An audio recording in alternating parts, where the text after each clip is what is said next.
Hi, you're listening to Echoes from Within, a space where thoughts find their voice. Social anxiety. Sometimes they don't need judgment. They need understanding. When most people hear the term social anxiety, they often misunderstand it.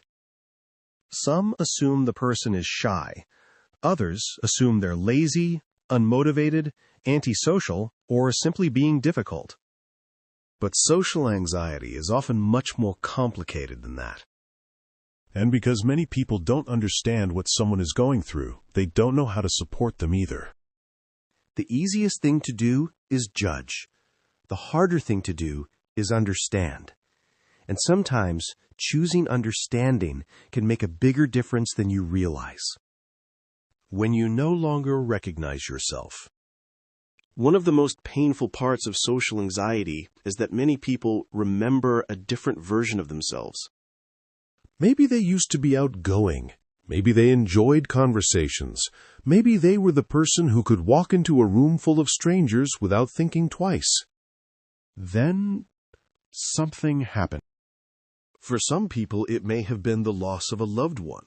For others, it might have been a painful breakup, a major failure, public embarrassment, bullying, burnout, or years of pressure finally catching up with them. And sometimes there isn't one specific event at all.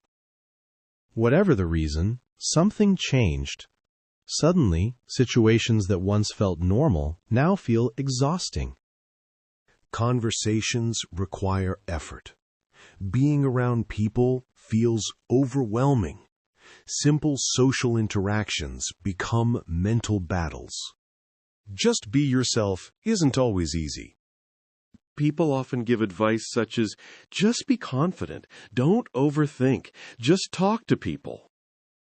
While these suggestions usually come from a good place, they often miss the reality of what someone with social anxiety is experiencing. Many people struggling with social anxiety already know how they used to be. They remember the cheerful version of themselves, the outgoing version, the version that felt free. And that is exactly why the experience can be so frustrating. Because no matter how much they want to become that person again, something inside keeps holding them back. The invisible battle. One of the cruel things about social anxiety is that most of the struggle happens internally.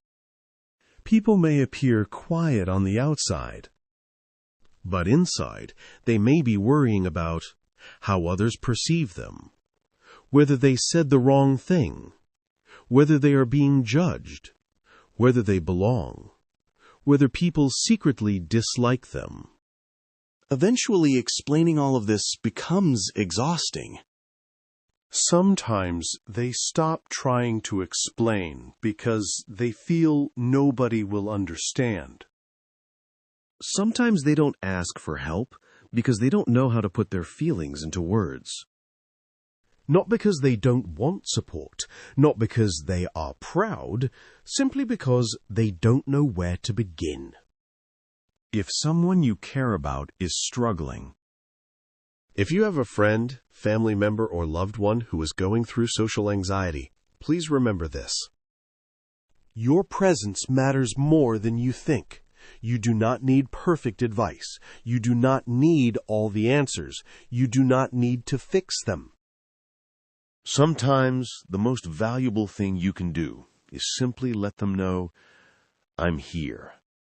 A message, a phone call, an invitation without pressure, a little patience, a little understanding. These small actions can mean the world to someone who feels isolated. Seeking help is strength, not weakness. Unfortunately, not everyone has supportive people around them. Sometimes the people closest to us don't understand what we're experiencing, and that's okay. In those situations, seeking professional help can be one of the best decisions a person can make. There is strength in asking for support. There is courage in admitting you're struggling, and there is absolutely no shame in wanting to feel better. A thank you. I want to end this with gratitude. Thank you to the people who stood by me during some of the most difficult periods of social anxiety in my life. Thank you to those who listened without judgment. I hope one day I can offer that same support to someone else. Not as a professional, not as an expert, but simply as another human being who understands how much a little kindness can matter. Because at the end of the day, we're social creatures, and sometimes the thing that helps someone heal isn't advice. It's knowing they don't have to face the struggle alone. Thank you for listening. If this resonated with you, share it with someone who might need to hear it today. You'll find more on my website. Link is in the description.